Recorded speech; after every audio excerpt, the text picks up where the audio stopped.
vamos a ver ahora la respuesta que presenta una bobina pura cuando conectamos a una onda alterna de tensión, ¿de acuerdo? Aquí ya va a cambiar un poquito más respecto a lo que acabamos de ver de la respuesta a una resistencia pura, ¿vale? Entonces, tenemos el circuito que vemos aquí, la representación de la bobina. En este caso le he puesto el valor primero de la autoinducción, la L, en henrios, ¿de acuerdo? Encima de ella, aunque luego realmente vamos a utilizar este elemento que vamos a definir ahora, que es la reactancia inductiva, ¿de acuerdo? Va a tener una tensión de la bobina, la de la alimentación del generador es la que va a coincidir con la de la bobina. Vamos a ir viendo varias cosas que va a suceder en este tipo de circuito. Lo primero, ya no es una resistencia, no tenemos... La resistencia sabemos que definimos el propio elemento con el valor de la magnitud que tiene de la oposición al paso de la corriente eléctrica. Llamamos a la resistencia resistencias, aunque realmente es la magnitud de esa oposición. Se llamarían resistores, ¿de acuerdo? Pero bueno, para hacerlo más rápidamente lo llamamos así. Entonces ya vemos que realmente es muy sencillo de ver en una resistencia que ese conductor se opone al paso de la corriente eléctrica a los electrones, con lo cual los va ralentizando y crea ese efecto de reducción de intensidad a su paso, ¿de acuerdo? Con lo cual, ese es el efecto que conocemos ya de la resistencia de un conductor. ¿Qué es lo que sucede en una bobina? Pues va a suceder algo similar. La bobina va a hacer algo parecido. Va a reducir el paso de la intensidad. ¿Por qué? Vamos a explicarlo rápidamente. Una bobina en sí es un conductor, ¿de acuerdo? De un material, vamos a pensar, de cobre enrollado, ¿de acuerdo? Formando una espira al cual alimentamos con una tensión. Este elemento, si yo lo conecto a una determinada tensión, prácticamente la resistencia que tiene es nula, ¿vale? Prácticamente, aproximadamente es 0 ohmios, ¿vale? Sería muy pequeña. ¿Eso qué sucede? Que si yo meto aquí una tensión en este conductor, ¿de acuerdo? Tal como está, la experiencia nos dice que esto sería directamente un cortocircuito, ¿de acuerdo? Tengo una resistencia muy baja, con una tensión, a no ser que la tensión sea muy baja también, ¿de acuerdo? Inmediatamente, como la resistencia es muy pequeña, habría un cortocircuito, posiblemente sea elevadísima. En cambio, cuando nosotros hacemos este circuito y lo conectamos, no ocurre eso. No ocurre eso. En concreto, la intensidad que nosotros pensamos que va a ser muy elevada, ¿de acuerdo? En concreto, en la realidad es una intensidad normal. ¿A qué es debido? A que algo reduce esa intensidad. En la resistencia lo tenemos claro. La resistencia es la oposición a ese paso de los electrones. En una bobina, ¿de acuerdo? Va a pasar ahí también. Lo que pasa es que, claro, en verdad esa resistencia es tan pequeña porque el conductor tiene una resistencia tan pequeñita que en verdad tendría que ser un problema, tendría que pasar algún problema grave. Y no pasa. ¿A qué es debido? A la bobina. Y en concreto, ¿qué hace la bobina? La bobina, recordamos lo que hacía. Una bobina en continua, lo que hacía al pasar la corriente eléctrica y al ser una espiral, ¿de acuerdo? Crea un campo magnético en su interior. Si fuera en continua, crea un campo magnético continuo, ¿de acuerdo? No siempre en valor, como si fuera un imán. Es un imán artificial, tendría el norte siempre en la misma dirección, el sur en la misma dirección, estaríamos creando un campo, ¿de acuerdo? Si fuera en este caso, pues podría ser un norte hacia aquí y un sur hacia aquí. Esto si fuera en continua, ¿de acuerdo? ¿Qué pasa en alterna? Que está haciendo eso, pero constantemente cambiándolo, ¿de acuerdo? Está cambiando el norte-sur constantemente, ¿vale? Va a hacer esa función, esos cambios. Y aparte de la bobina, os recordamos una cosa, en una bobina, cuando había un campo magnético variable, aparecía una fuerza electromotriz inducida, una autoinducción. De ahí viene el nombre que le definimos a esta L de cada bobina, que es un factor que depende de sus características constructivas. La L, la autoinducción de una bobina, depende de si es más grande, más pequeña, más ancha, la sección que tiene, etc.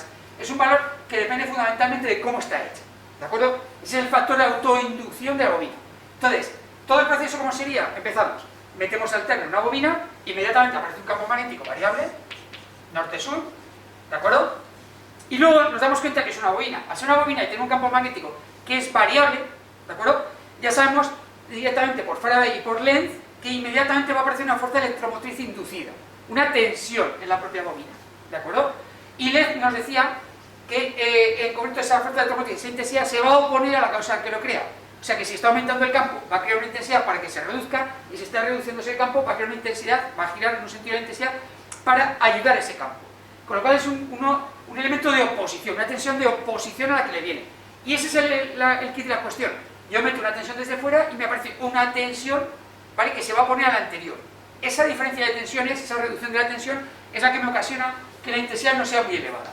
O sea que el factor que hace la bobina es crear campos y esos campos autoinducirse, ¿de acuerdo?, y reducir la intensidad. Es un efecto que no tiene nada que ver con el efecto resistivo de una resistencia, ¿de acuerdo?, pero sí que hace la misma función. O sea, al final reducimos la intensidad. Entonces, para facilitar los cálculos, lo que hemos creado es una nueva magnitud que llamamos reactancia inductiva XL de las bobinas, ¿de acuerdo? Reactancia inductiva XL, no podemos llamarle resistencia, o se podría llamar resistencia inductiva, pero bueno, ¿de acuerdo? XL, que hace el mismo efecto, o muy similar a una resistencia, pero en las bobinas, ¿de acuerdo? La tengo que definir nueva, en concreto la defino nueva. Se va a medir en ohmios porque queremos que sea muy similar a la resistencia, ¿de acuerdo? Pues es un efecto muy similar, en concreto, si yo no supiera lo que hubiera dentro de una caja, y yo pusiera un elemento y viera lo que está sucediendo, ¿de acuerdo? Va a hacer lo mismo, reducir la intensidad, ¿de acuerdo? Y se mide en ohmios y su fórmula es, la reactancia inductiva es L, autoinducción, por omega, velocidad angular. La velocidad angular nos viene dado del valor que viene de la frecuencia de la onda alterna que nos viene por la red. Y esa frecuencia de la onda alterna de la red nos viene de la velocidad que llevan las máquinas que la generan en las centrales eléctricas. ¿De acuerdo? Pues se llama velocidad angular. Esa velocidad angular omega será 2pi, o sea, un giro completo, ¿de acuerdo? De una de las máquinas, los 360 grados, por la frecuencia, por cuántos giros hacen por segundo, ¿de acuerdo? Entonces, la reactancia inductiva sería la autoinducción en henrios por 2 por pi y por la frecuencia, que son 50 Hz siempre, ¿de acuerdo? Si cambiara la frecuencia, ya estaríamos trabajando con que un mismo elemento en la misma bobina tendría diferentes valores, ¿de acuerdo? Que no nos sucede en nuestra distribución, pero en otros circuitos eléctricos sí nos pasa, en electrónica. En electrónica podemos trabajar con 100 Hz, 50, 10, entonces cambia el valor de la XL dependiendo del circuito que conectemos. Nosotros no. Nosotros en distribución no va a pasar eso. Vale, ya tenemos el efecto semiresistivo de las bobinas, reactancia inductiva. Si tenemos ese efecto, ya puedo aplicar la ley de Ohm. Pero cuidado, la ley de Ohm ahora se aplica a las bobinas y cambia un poquito. Sigue siendo la misma, nuestra querida ley de Ohm, ¿de acuerdo? Sería tensión igual a lo que pasa es que ahora ya no ponemos resistencia, ponemos la reactancia inductiva. Cuando hay una bobina, la ley de Ohm queda como tensión es igual a la reactancia inductiva por I, en valores eficaces, ¿de acuerdo? Con lo cual hemos cambiado la ley de Ohm para bobinas. Ahora tenemos una ley de Ohm para resistencias y una ley de Ohm para bobinas, ¿de acuerdo? Otra cosa importante que tenemos, que hay que explicarlo bastante bien, hace algo la bobina también diferente a lo que hacía la resistencia. La resistencia hemos visto antes que no desfasaba la onda de tensión de intensidad. La bobina sí. La bobina en concreto va a desfasar 90 grados, recuerdo que un giro completo son 360, ¿de acuerdo? Si yo doy todo este giro son 360 grados, ¿de acuerdo? 90 grados sería un cuarto de ese giro, ¿vale? Esos 90 grados. Entonces, va a desfasar la intensidad de la tensión 90 grados, en concreto el retraso. O sea, si yo tengo la tensión de la bobina, por detrás 90 grados siempre estará la intensidad. Yo lo puedo poner de esta forma porque puedo cambiar el valor de la referencia y también podría haber puesto esta otra, y es lo mismo exactamente, tener la intensidad de referencia y la tensión un suele hacia arriba. Es lo mismo, ¿eh? Lo que pasa, que lo que tengo que asegurarme es mantener esos 90 grados entre tensión e intensidad. Si la intensidad está por detrás de la tensión, ya sabemos que es una bobina, ¿de acuerdo? Siempre a 90 grados. Que ponga referencia a la tensión o la intensidad depende del circuito. En circuito serie se pone la intensidad de referencia, porque lo tienen todos los elementos. En cambio, en circuitos paralelos ponemos la tensión de referencia porque lo tienen todos los elementos. O sea, podríamos cambiar la referencia como quisiéramos. ¿Qué significa esto? Que podríamos explicar un poquito. Hay que recordar los diagramas fasoriales, que es lo que nos interesa. Pero nos vendría muy bien también entender qué significan 90 grados en retraso, ¿de acuerdo? Pues vamos a dibujarlo un poquito, porque las ondas me van a venir muy bien también para definir la potencia nueva que aparece en una bobina, ¿de acuerdo? Entonces, para ello, vamos a dibujar aquí otra vez, arriba el diagrama fasorial, ¿de acuerdo? Tenemos la tensión, tenemos la intensidad, lo vamos a poner de esta forma, y aquí los 90 grados. Ahora vamos a hacer lo contrario, con estos valores del diagrama fasorial vamos a sacar nuestras ondas, ¿de acuerdo? De tensión y de intensidad, ¿de acuerdo? Como está tomando de referencia, esta usual está en el punto 0, he hecho la foto aquí, ¿de acuerdo? El diagrama fasorial. ¿Qué es lo que haría? Pues la onda de tensión nos haría una onda completa de esta forma. La intensidad, si nos damos cuenta, cuando la tensión está a 0, la intensidad está abajo, en valor negativo máximo. Aquí, vamos a poner un poquito para que sea más pequeña. ¿Y qué hace una onda cuando está en ese punto? Sube. Iría siempre 90 grados por retraso, ¿de acuerdo? Cuando ella está en máximo, esta está en 0. Cuando esta está en 0, esta está en máximo. ¿De acuerdo? Y así pasaría por 0 aquí, ¿de acuerdo? Y aquí en máximo negativo. Esto es lo que nos dice dos ondas retrasadas 90 grados. Claro, en ondas es difícil de ver, o sea, esto ya parece un poquito más complejo, ¿de acuerdo? Si yo hago la foto fija de un punto, veo que aquí hay 90 grados, que estamos en el punto de que pasó por 0 y aquí es mínimo negativo.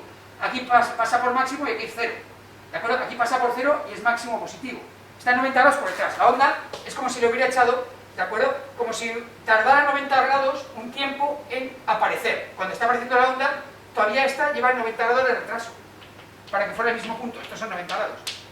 Este punto es el que tendría que estar aquí, si fuera una resistencia, pero ha tardado 90 grados en aparecer, ¿de acuerdo? Eso es lo que nos dice que desfasa siempre la tensión de la intensidad de las bobinas, ¿vale? Ese es lo que nos está sucediendo en ese momento, ¿de acuerdo? Vale, ¿esto qué nos va a repercutir en las potencias? Pues lo que hacíamos en la potencia con resistencias es multiplicar cada término U por I, U por I, U por I, ¿de acuerdo? Aquí tenemos un problema. Si empezamos a multiplicar U por I, vemos que aquí hay 4 semiperiodos. Aquí tengo uno que tenemos intensidad negativa y tensión positiva, ¿de acuerdo? Aquí tenemos otro trocito que tenemos tensión positiva y intensidad positiva. Aquí tenemos intensidad positiva, tensión negativa, ¿de acuerdo? Voy a dividirlo en 4 trozos.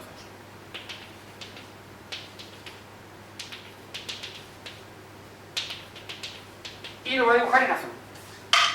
Entonces, ahora, si voy multiplicando U por I, U por I, U por I, ¿de acuerdo? Aquí ¿qué me va a quedar? Me va a quedar 4 semiperiodos nuevos. Aquí me va a quedar un semiperiodo así, ¿vale? Aquí cuando son las dos positivas me queda un semiperiodo así. Aquí otro negativo. Y aquí otro positivo. Y ahora lo voy a rayar para que se vea claro. Aquí tengo un positivo, otro positivo, uno negativo y uno negativo. Ahora, fijaros, me pasa una cosa curiosa. Así como las ondas tenían periodo positivo y negativo, mitad y mitad, ahora me aparecen 4 semiperiodos dentro de cada onda, ¿de acuerdo? Y 2 de ellos son positivos y 2 de ellos son negativos. Esto tiene su miga, porque las bobinas, así como las resistencias, cuando todo era positivo, siempre están gastando, ¿de acuerdo? Aquí está gastando la bobina y aquí está cediendo.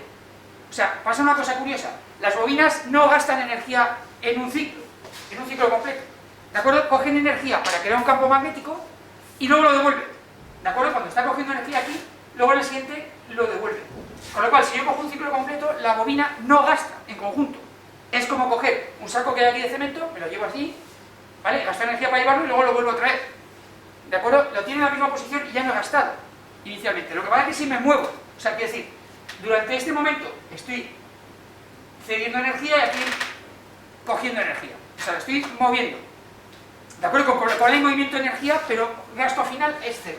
O sea, la resistencia sí que convierte la energía, la potencia eléctrica, en otro tipo de potencia, en otro tipo de elementos. Aquí se crean campos, pero están constantemente cogiendo y devolviéndolos, ¿de acuerdo? En conjunto, al final, se dice que la potencia reactiva de una bobina es cero, aunque realmente sí que la estamos moviendo, ¿de acuerdo? Que veremos que en temas siguientes tiene su importancia para definir la sección del conductor. Entonces, de aquí, ¿de acuerdo? Vemos que es una potencia diferente a la potencia que habíamos conocido de resistencia, la potencia activa. Se le llama de otra forma. ¿Cómo se le llama a esta potencia? A esta potencia se le llama, tiene otro nombre, se le da otro apellido, se le llama potencia reactiva, para ser diferente de la activa. Potencia reactiva, ¿vale? Y como es una bobina, se le llama potencia reactiva inductiva, ¿vale? Se le llama Q sub L y tiene la misma fórmula que teníamos de potencia que conocemos en continua. Será la tensión de la bobina por la intensidad, o la XL por intensidad al cuadrado. ¿De acuerdo? Tenemos una nueva fórmula. Q sub L. Recordad, ya no podemos poner P en una bobina, hay que poner Q sub L y será U sub L por I o XL por I al cuadrado, reactancia inductiva por intensidad al cuadrado. Ya no lo puedo medir en vatios, porque los vatios se consumen. ¿De acuerdo? Esto está constantemente cediendo y tenemos que poner una nueva unidad. Y la nueva unidad que tiene es el voltiamperio reactivo, VAR. Voltiamperio mayúsculas y R minúscula de reactivo. ¿De acuerdo? Esta es la nueva fórmula de la potencia reactiva inductiva, ¿de acuerdo? Que tienen las bobinas. Vale, pues ahora, si nos da tiempo, vamos a intentar hacer un pequeño ejemplo de las bobinas en alterna. Vamos a ver el ejemplo que estamos comentando en la parte anterior de teoría sobre un circuito de una bobina pura conectada a un alternador, a un generador de alterna en este ejemplo. En este caso vamos a poner un valor de autoinducción de la bobina de 50 milihenrios, podría ser cualquier otro valor, ¿de acuerdo? Simplemente para ver esas características y cómo haríamos los cálculos a través de las fórmulas que acabamos de conocer en la parte teórica. Para ello lo primero que vamos a calcular es la reactancia inductiva de la bobina, ¿de acuerdo? Ya en teoría hemos comentado que en un circuito de este estilo va a aparecer algo similar al efecto de la resistencia en un resistor, ¿de acuerdo? Va a haber un elemento o algo, ¿vale? Un fenómeno asociado a las bobinas que va a reducir la intensidad que va a consumir esa bobina, porque si no sería prácticamente un cortocircuito, porque la resistencia es prácticamente nula, pero no sucede eso. Y ese efecto nosotros le hemos llamado reactancia inductiva, ¿de acuerdo? Es un efecto similar a una resistencia, al valor resistivo, porque se va a medir la unidad de ohmios, pero claro, tiene una fórmula particular. En concreto, la resistencia inductiva XL, la fórmula es autoinducción de la bobina L por omega velocidad angular, que desarrollado sería por 2 por pi y por la frecuencia de la onda alterna que nos está llegando, ¿de acuerdo? Entonces, nosotros aquí iríamos sustituyendo los valores para saber el efecto final que tendría ese reactancia inductiva. Ya sabemos que es una creación de campos, una autoinducción, etc. Poniendo valores, como hemos dicho, 50 milihenrios, lo pasaríamos a henrios, sería 0,05 henrios, dividiendo para 1000, por 2 por pi y por 50 hercios, nos daría, al final nos estaría dando que esta bobina en concreto tendría un valor de reactancia inductiva de 15,707 ohmios. Ponemos la misma unidad que resistencia, por eso, porque es un efecto que reduce la intensidad respecto a la tensión que nosotros estamos alimentando este circuito. Si este circuito consideramos que la alimentación son 230 voltios eficaces a 50 hercios, podríamos sacar la intensidad que está circulando con la ley de Ohm. Recordamos que la ley de Ohm tiene una fórmula específica para bobinas, ¿de acuerdo? En este caso, por la ley de Ohm sería U igual a XL por I, o sea, la tensión del generador eficaz es igual a la reactancia inductiva por la intensidad, y de aquí podríamos despejar la intensidad del circuito. En este caso sería tensión partido por XL, serían los 230 voltios eficaces, partido por los 15,707 ohmios que hemos calculado anteriormente. Y nos aparecería, en este caso, una intensidad de 14,642 amperios eficaces. ¿De acuerdo? Ahí tenemos la intensidad. Al igual que tenemos la intensidad, ahora vamos a calcular con la fórmula que hemos comentado sobre la nueva idea que teníamos de potencia reactiva, la potencia reactiva inductiva de esta bobina, ¿de acuerdo? Que sería una Q sub L. Esta Q sub L sería la tensión de la bobina por la intensidad o también la reactancia inductiva por la intensidad al cuadrado. Tendríamos esas dos posibilidades de calcular. Nosotros lo vamos a hacer con la primera, pero los dos valores nos tendrían que dar igual, ¿de acuerdo? Serían 230 voltios que le estamos aplicando a la bobina por los 14,642 amperios que le están circulando. En este caso nos daría unos 3.367,718 voltiamperios reactivos. Ya vemos que la potencia reactiva, aparte que tiene una letra nueva, que es la Q sub L, diferente de la P, que es la potencia activa, de acuerdo, su unidad cambia y no son vatios, son voltiamperios reactivos, ¿de acuerdo? En este caso. Con eso tendríamos los valores que podíamos determinar en el problema de ejemplo. ¿Qué es lo que nos marcarían también? Nos podrían determinar que dibujáramos el diagrama fasorial tomando la tensión como referencia de este circuito. Ya lo habíamos hecho en teoría, pero vamos a recordarlo. Si tomamos la tensión como referencia, la tensión que estamos aplicando, la del generador, siempre una bobina va a desfasar esa tensión de intensidad, ¿de acuerdo? Haciendo que la intensidad esté desfasada en retraso 90 grados, ¿de acuerdo? Con lo cual, sin poner los fasores en escala, ¿de acuerdo? Simplemente teníamos que poner la intensidad en la parte inferior a 90 grados. Cualquier tipo de bobina, me da igual que sea más grande o más pequeña, que tenga una autoinducción diferente, va a hacer esto, una bobina pura, ¿de acuerdo? Siempre va a desfasar 90 grados tensión de intensidad, ¿vale? En el circuito. Y con esto tendríamos el ejemplo hecho de la resolución, tanto la explicación teórica como la resolución de un ejemplo de la conexión de una bobina pura a un circuito de alterna.